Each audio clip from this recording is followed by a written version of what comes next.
Brought to you by Agilus Diagnostics.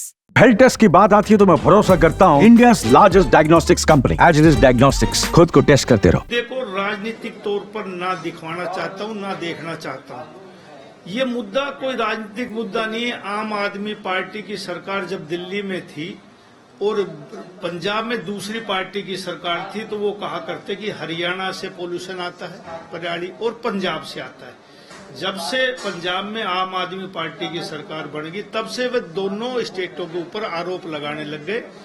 मैं पर्यावरण मंत्री के तौर पर एक बात कहना चाहता हूँ, इसमें किसी का कसूर नहीं है। ये ठीक है कि हम भी उतने ही कसूरवार हैं कि हमारे किसान भी थोड़ा बहुत जलाते हैं। पंजाब के भी 10-5%, 15%, 20% ज्यादा जला सकते होंगे। ये मुद्दा राजनीति का मुद्दा नहीं, हमारी सेहत से जुड़ा हुआ मुद्दा है। एनसीआर के बहुत से जिले इस प्रदूषण से बहुत प्रभावित है। और मुझे अभी मैं बाहर कह रहा था, मेरे को व्हाट्सएप आया, गुड़गांव में आज AQI 774 है। तो मैं ये मान सकता हूं कि आम आदमी उस AQI 774 में कैसा जिंदा रह सकता है। आने वाली नस्लों की उम्र भी कम हो जाएगी। मैं गुड़गांव का बासिंदा हूं। गुड़गांव NCR का मेन जिला है और हमारे जीवन की भी, नरवीर सिंह की भी अपनी उम्र 10 साल तकरीबन कम हो गई। आहिस्ता आहिस्ता यूं ही प्रदूषण चलता रहा तो हमारे आने वाली नस्लों की भी बहुत उम्र कम हो जाएगी। इसको राजनीतिक मुद्दा ना बना करके हर आदमी सोचे, तीनों सरकारें बैठकर इस पे विचार विमर्श करें। केंद्र सरकार भी बैठे, पर्यावरण मंत्रालय माननीय भूपेंद्र यादव जी के पास है। वे आज शायद, मुझे उम्मीद है, चुनाव प्रचार महाराष्ट्र में खत्म हो रहा, कल तक दिल्ली आएंगे। मैं बहुत जल्दी इसी हफ्ते उनसे मुलाकात करूंगा। जो भी देश लेवल पर इस NCR क्षेत्र में इस प्रदूषण का इलाज हो सकता हो वो हम करने की कोशिश करेंगे। पिछले हफ्ते, आज से 15 दिन पहले, जब मेरे को चार्ज मिला तो मैंने बेंगलोर बात की थी एक प्राइवेट कंपनी से कि कोई बारिश कृत्रिम, जैसे दुबई वगैरह विदेशों में करवाते हैं, उस प्रकार की कोई बारिश यदि हम NCR क्षेत्र में करवा सके हैं तो खर्चा कुछ भी हो, लेकिन आम जीवन का सवाल है आम आदमी के का। लेकिन उन्होंने कहा कि कोई ऐसे अभी बादल बने नहीं है, यदि बादल हो जाएंगे तो उसमें इंजेक्ट कर देते हैं तो बारिश हो जाती है। 10 तारीख तक का उन्हें समय मांगा था, समय तो 18 हो गया। उसके बाद मेरी दोबारा बात नहीं, उन्होंने कहा था कि हम बता देंगे जब भी थोड़े बहुत बादल बनेंगे तो हम बारिश कर देंगे। लेकिन आज भी मैं आपसे कहता हूं कि ये बहुत बड़ा मुद्दा है।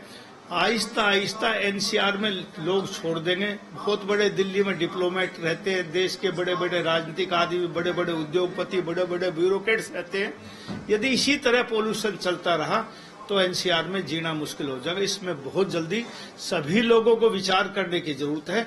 और मैं सबसे निवेदन करता हूं और एक आप लोगों से भी करता हूं, इसको ज्यादा से ज्यादा प्रचार करें कि कुछ पराली का तो जो धुआं है वो सर्वे के मुताबिक 4-5% होता है।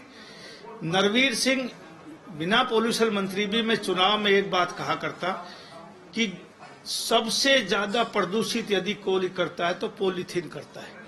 आप भी इस बात को मानोगे कि हर घर में 10-5 पैकेट हमारे पॉलीथीन के डेली आदमी लेके आते हैं। आप उसको रोजमर्रा आप देखते हैं कि पॉलीथीन का इस्तेमाल हम करते हैं, उसको डाल देते हैं, कूड़े में डाल देते हैं, कहीं जहां भी जाके डंप होता है, यदि उसमें आग लगाई जाएगी सबसे जहरीला धुआं उसका निकलता है। दूसरा, यदि हम उसमें कोई पुरानी सब्जी, कोई और चीज डालकर उसको गांठ मारकर डाल देंगे तो वो सीवर में जाएगा, सीवर को चोक करेगा।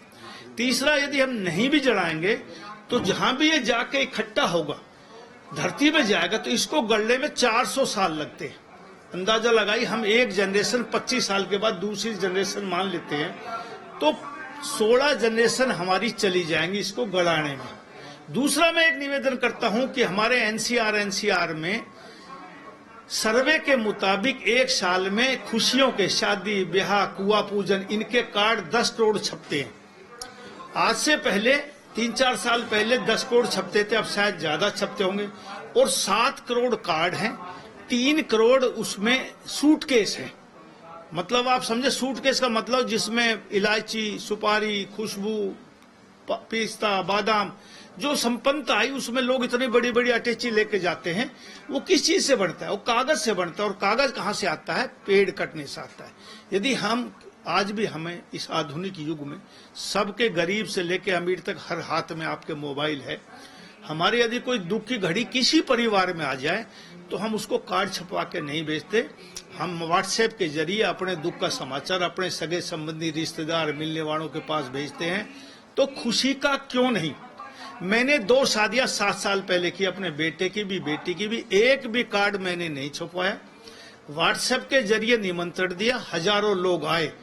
तो ये लोगों का कहने का चलन है, नहीं मैं कार्ड दूंगा तब मेरे आएंगे, नहीं ऐसी बात नहीं। मेरा आपसे निवेदन, आप शुरुआत करके देखिए। हम सब लोग संपन्न लोग हैं, पढ़े लिखे लोग हैं, यदि हम शुरुआत नहीं करेंगे तो कौन शुरुआत करेगा। इसलिए मेरा आपके माध्यम से आम जनता से निवेदन है कि ये कार्ड ना छपवा करके आप व्हाट्सएप के जरिए अपना समाचार भेजिए। आज आपको जरूरत है, आप उसको बुला रहे, कल उसको जरूरत होगी। आपको निमंत्रण का भी, कार्ड का भी यही काम है, यही व्हाट्सएप का। आप जाएंगे सड़क पे, आप नॉइज पोल्यूशन करेंगे, आप डीजल पेट्रोल फूकेंगे, धुआं होगी, आप डॉलर के अंदर पैसे डीजल पेट्रोल के बर्बाद होंगे, समय बच जाएगा। 1 मिनट में व्हाट्सएप हजारों चले जाते हैं। बैठ के ज्यादा से ज्यादा आप टेलीफोन कर दीजिए, इससे प्रदूषण में बहुत मुक्ति मिलेगी और हमारा वायुमंडल ठीक होगा। आज यही निवेदन।